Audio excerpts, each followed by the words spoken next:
కూడా తెలంగాణ వస్తే ఎన్ని ఉద్యోగాలు వచ్చినాయి? కేవలం 500 ఉద్యోగాలు మాత్రం వచ్చినాయి. కానీ మనం శ్రీశ్రీ లెక్కుందామా, దేవులపల్లి కృష్ణశాస్త్రి లెక్కుందామా? మన సకల కళాకారులందరికీ సంక్షేమం తీసుకునే కార్యక్రమం మనం తీసుకున్నాం కాబట్టి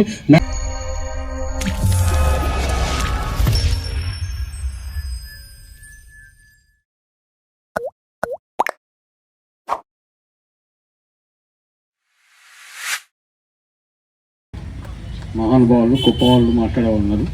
కానీ ముందు ఫిరంగిలు వేల్చినాక తర్వాత తూటాలు వేలిస్తే, మిషన్ గన్లు వేలిస్తే బాగుండదు. ఒక మిషన్ గన్ మాట్లాడినాక వాళ్ళొక ఫిరంగిలు మాట్లాడుతుందాం.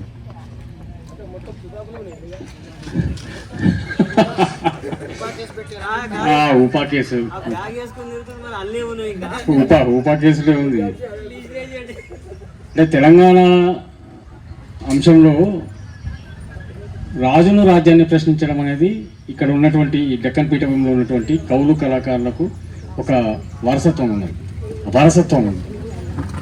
అయితే మనం తెలుగు నేల మీద చూసిన దాంట్లో ఒక ఇద్దరిని ప్రధానంగా తీసుకుంటే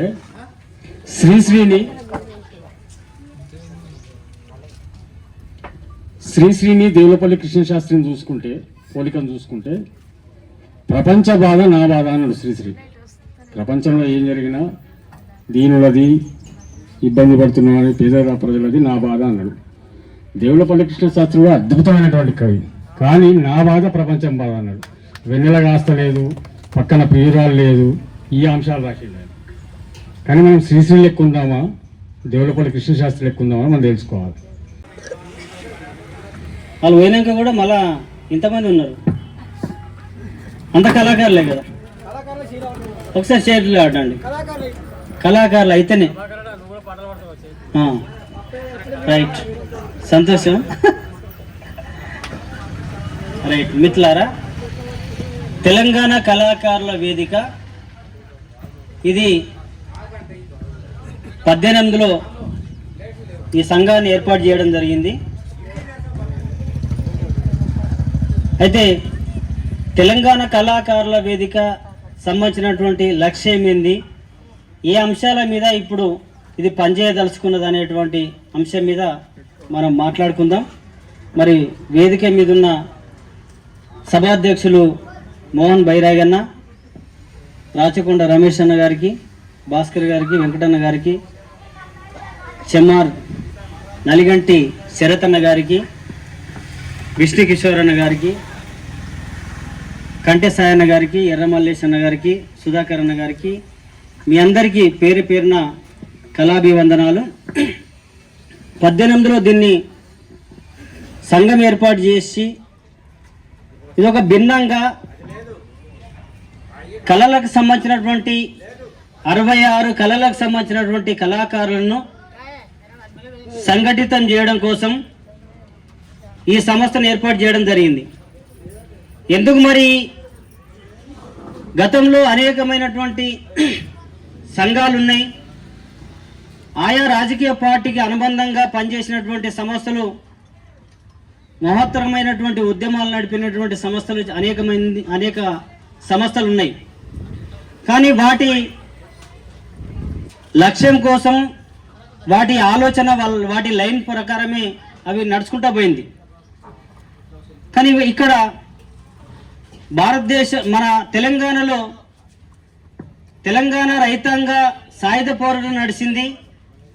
తెలంగాణ రైతాంగ సాయుధ పోరాటానికి బండెనక బండి గట్టి 16 బండ్లు గట్టి ఏ బండ్లే వస్తువు కొడుకో నైజాం సరకలోడని ప్రశ్నించింది కళాకారుడు పాటని అనేది సందర్భం గుర్తు చేస్తా ఉన్నాను. ఆ తర్వాత వచ్చినటువంటి నక్సల్బరి పోరాటం వచ్చింది తెలంగాణలో. నక్సల్బరి పోరాటంలో ఊరు మనదిరా, వాడ మనదిరా, గల్లీ మనదిరా, ప్రతి పనికి మనం రాని ప్రశ్నించింది, ప్రజలను చైతన్యం చేసింది కూడా పాటని అనేది సందర్భం గుర్తు చేస్తా ఉన్నాను. దళిత ఉద్యమంలో అనేకమైనటువంటి పాటలు వచ్చినాయి, అనేకమైనటువంటి సాహిత్యం, చాలా గొప్ప సాహిత్యం వచ్చింది. ఇవాళ మనము రవిగాంచని చోట కవిగాంచునని ఎట్లయితే సామెత ఉన్నదో అట్లా దళిత ఉద్యమంలో మిగ్గు మీద కూడా పాట వచ్చింది. సహజంగా మనిషి కనిపించిన దాని మీద పాట రాస్తారు, కానీ కవి కనిపించని చోట రాయడం అనేది గొప్ప విషయం. కాబట్టి మనకు ఎద్దు కొమ్ము కనిపిస్తుంది, ఆ ఎద్దు కొమ్ములో ఉన్నటువంటి మిగ్గు కనిపించదు. మనకు మిగ్గు అంటే గమ్ము, చెప్పుకు తయారు చేసి మొదటి గమ్ స్టిక్ అదే. ఆ మిగ్గు మీద కూడా పాట వచ్చినటువంటి చరిత్ర కవులది, కళాకారులది అనేది సందర్భం గుర్తు చేస్తా ఉన్నాను. అంటే దళిత ఉద్యమంలో అంత గొప్పగా పాట వచ్చింది, సాహిత్యం వచ్చింది అంటే దానికి ప్రధానంగా భూమిక పోషించింది కళారంగమే. తెలంగాణ ఉద్యమంలో ఇక మనం అందరం ప్రత్యక్ష సాక్షులం. వీటి అన్నిటి కూడా పరోక్షంగా కొన్ని మనం నక్సల్బరీ పోరాటంలో పనిచేయచ్చు, లేదంటే తెలంగాణ రైతాంగ పోరాటంలో మనం విన్నాం తప్ప మనం చూడలేదు. కానీ దళిత ఉద్యమంలో కూడా కొంత చూసినాం, పనిచేసినాం. కానీ పూర్తి స్థాయిలో నిమగ్నమై పనిచేసినటువంటిది తెలంగాణ ఉద్యమం, ప్రత్యేక తెలంగాణ ఉద్యమం. ప్రత్యేక తెలంగాణ ఉద్యమం పాట లేకుండా ఆ ఉద్యమం నడవలేదు. కాబట్టి ఆ ఉద్యమానికి ప్రధానమైనటువంటి పాత్ర పోషించింది కవులు, కళాకారులు అనేది సందర్భం గుర్తు చేస్తా ఉన్నాను. మరి అట్లాంటి కవులు, కళాకారులకు ఇవాళ ఇవన్నీ సంఘాలు రావడానికి ఒక కాజు కావాలి, ఓ సంస్థ కావాలి. ఆ సంస్థకు మళ్ళీ అనుబంధంగా కళారూపం కావాలి. ఇవాళ నక్సల్బరీ పోరాటానికి జననాట్య మండలి ఉంటుంది, సిపిఐకి ప్రజానాట్య మండలి ఉంటుంది, జనశక్తికి అరుణోదయం ఉంటుంది. ఇట్లా అనేకమైనటువంటి సంఘాలకు అనుబంధంగా కళారూపాలకు సంబంధించినటువంటి కళారంగాలు ఉన్నాయి. కానీ అన్ని రంగాల కళాకారులను సంఘటితం చేసి అప్ టు బాటం నడిపేటువంటి సంస్థ లేదనేది ఉద్దేశంతో తెలంగాణ కళాకారుల వేదికను పెట్టినామనేది సందర్భం గుర్తు చేస్తా ఉన్నా. ఒక రాజకీయ పార్టీ లక్ష్యం నెరవేరాలంటే కళాకారులు కావాలి, ఒక రాజకీయ పార్టీ అధికారంలోకి రావాలంటే కళాకారుడు కావాలి, ఒక రాజకీయ పార్టీ కూలిపోవాలంటే కూడా కళాకారుడు కావాలి. మరి అట్లాంటిది ఆ సంఘాల కోసం పనిచేసినటువంటి కళాకారులకు 66 కళలకు సంబంధించినటువంటి కళాకారులకు సంబంధించిన సంఘం ఎందుకు ఉండకూడదు?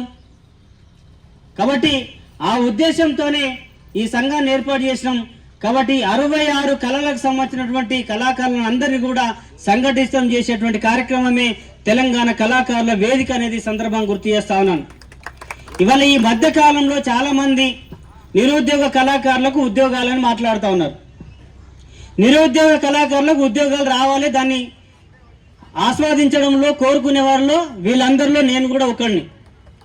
కానీ నాకున్నటువంటి అభిప్రాయం ఏమంటే, ప్రభుత్వం ఒకవేళ ఉద్యోగాలు ఇస్తే ఇంతమంది ఎన్ని ఉద్యోగాలు ఇస్తారు, ఎన్ని ఉద్యోగాలు ఇస్తే ఎంత ఉద్యమాలు చేయాలి, మనకు ఒక అంచనా ఉండాలి కదా. దాదాపు ఇవాళ తెలంగాణ రాష్ట్రంలో అనేక రంగాలు, అనేక కళాకారులు ఉద్యమాల్లోకి వచ్చేసి ఇట్లాంటి సభలు నిర్వహించి సభలలో గొంతును దించుకొని కడుపులున్న పేగులని బయటేసుకొని పొద్దు నుంచి రాత్రి దాకా వరి, పొద్దున మళ్ళీ స్టేజ్ కింద పండుకొని డబ్బులకు ఖర్చులు లేకపోతే కూడా ఆటోలకు ఇబ్బంది పడి వచ్చిన సందర్భాలు చాలామంది కళాకారులు ఉన్నారు. అట్లా ఉండంగా కూడా, అట్లా ఏయంగా కూడా తెలంగాణ వస్తే ఎన్ని ఉద్యోగాలు వచ్చినాయి? కేవలం 500 ఉద్యోగాలు మాత్రం వచ్చినాయి. అంటే అంత తీవ్రమైనటువంటి ఉద్యమాలు చేస్తే 500 జాబులు వచ్చినాయి.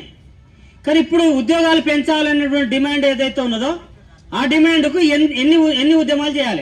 నాయకులు అందరూ మాట్లాడారు. కాబట్టి గతంలో తెలంగాణ ఉద్యమంలో ఎదురైన సమస్యలు, వాటి నుంచి నేర్చుకున్నటువంటి పరిష్కారాలు కూడా, వాటిపైన కూడా క్లుప్తంగా వాళ్ళందరూ మాట్లాడారు. కాబట్టి మళ్ళీ దాని గురించి పోకుండా, అయితే నూతన కమిటీ, ఇక్కడ రాష్ట్ర కమిటీ ఉంది. కాబట్టి మన నాయకులందరూ కళాకారులు, తెలంగాణ ఉద్యమ కళాకారులు, తెలంగాణ ఉన్నటువంటి కళారూపాలు, వాటి గురించి మాట్లాడారు. నేను ఈ సందర్భంగా నేనేం చెప్తున్నా అంటే, తెలంగాణ రాష్ట్రంలో ఇప్పటిదాకా లాస్ట్లో మాట్లాడినటువంటి మన డాక్టర్ కంఠసాయన కూడా చెప్పిండు, తెలంగాణ రాష్ట్రంలో 66 కళలు ఉన్నాయి. ఈ 66 కళారూపాల్లో 66 కళల్లో ఉన్నటువంటి జానపద, వృత్తి, శాస్త్రీయ, సంగీత, నృత్య, వాయిద్య సకల కళాకారులు ఈ తెలంగాణ రాష్ట్రంలో విపరీతంగా ఉన్నారు. తెలంగాణ ఉద్యమ కళాకారుల సమస్యలాగానే జానపద వృత్తి కళాకారులకు కానీ, ఆధ్యాత్మిక శాస్త్రీయ సంగీత నృత్య కళాకారులకు కూడా అనేక రకాల సమస్యలు ఉన్నాయి. మనం కూడా గతంలో చాలా సంఘాలు చాలా రంగాలుగా కూడా వీటిపైన కృషి చేశారు. ఆ కృషి చేసినా కూడా దీంట్లో కాంట్రాక్ట్ వ్యవస్థ అనేది మన రాచకొండ రమేష్ గారు క్లారిటీగా దాని గురించి చెప్పిండు. దీంట్లో కాంట్రాక్ట్ వ్యవస్థ కూడా ఖచ్చితంగా ఉంది కాబట్టి అది కాకుండా జానపద సకల శాస్త్రీయ సంగీత నృత్య వాయిద్య కళాకారులకు కూడా మన ఎవరైనా చెప్పినట్టు ఎండోల్మెంట్ డిపార్ట్మెంట్ లో నేను గత దాదాపు 4 సంవత్సరాలుగా ఈ ఆధ్యాత్మిక శాస్త్రీయ సంగీత నృత్య వాయిద్య కళాకారుల మీద తెలంగాణ రాష్ట్రంలో ఉన్న ప్రముఖ పుణ్యక్షేత్రాల్లో అఖండ హరినామ సంకీర్తనలు భజన కళాకారులు వారి సమస్యల మీద విపరీతంగా పోరాటాలు ఉద్యమాలు యాదగిరిగుట్ట లాంటి ఏరియాలో తెలంగాణ తిరుపతి తరహాల్లో హరినామ సంకీర్తన ప్రారంభించాలి అమర నిరాహార దీక్ష చేసి 10,000 మంది భజన కళాకారులకు గురువులను సన్మానించి సత్కరించి వారికి అవకాశాలు కల్పించి ఎర్రవరం లాంటి ఏరియాల్లో హరినామ సంకీర్తన ప్రారంభించి అనేక ఉద్యమాలు పోరాటాలు చేసి ఇలా వాళ్ళందరికీ ఒక ఉపాధి లాంటిది చూపించే అవకాశాలు గతంలో చేయడం అనేది జరిగింది. ఇప్పుడు మన ప్రాంతంలో కూడా మనం చేసే తెలంగాణ కళాకారుల వేదిక నుంచి కూడా ఈ 33 జిల్లాల్లో నిర్మాణ కమిటీలు జరుగుతున్నాయి కాబట్టి ఈ నూతన కమిటీ కానీ రాష్ట్ర కమిటీ కానీ మనం కూడా ప్రతి ఒక్క ఉద్యమాలు పోరాటాలు తెలంగాణ ఉద్యమ కళాకారులు వాళ్ళ హక్కులు వాళ్ళ చట్టాలు నిరంతరం అవి ప్రభుత్వంతో మనం చేసే పోరాటాలు అవన్నీ జరుగుతుంటాయి. కానీ మన ప్రాంతంలో మన బస్తీలో మన నివసించే మన ప్రాంతాల్లో కళాకారులను సేకరించడం కళాకారుల సమస్యలు తెలుసుకోవడం కళాకారుల సమస్యల మీద మనం ఏ రకంగా స్పందించడం ఒక గొప్ప అవకాశం ఉంది మనకు. చరిత్రలో నాకు తెలిసి ఎవరు తీసుకోలేదేం కళాకారులకు సంక్షేమం సకల కళాకారులందరికీ సంక్షేమం తీసుకునే కార్యక్రమం మనం తీసుకున్నాం కాబట్టి మనం చేయాల్సిన కర్తవ్యం ఖచ్చితంగా మన ప్రాంతాలలో మనం ఉండే అన్ని శాస్త్రీయ సంగీత సకల కళాకారులను గుర్తించి ఒక వేదిక మీద మన తెలంగాణ కళాకారుల వేదిక మీద తీసుకొచ్చి వాళ్ళ సమస్యలన్నిటి ఒక డేటాగా తయారు చేసి వాళ్లకు మన సంక్షేమం బోర్డు మన రాష్ట్ర కమిటీ తీసుకునే నిర్ణయం ఏదైతుందో కళాకారులందరికీ ఒకే సంక్షేమం ఏర్పాటు చేస్తే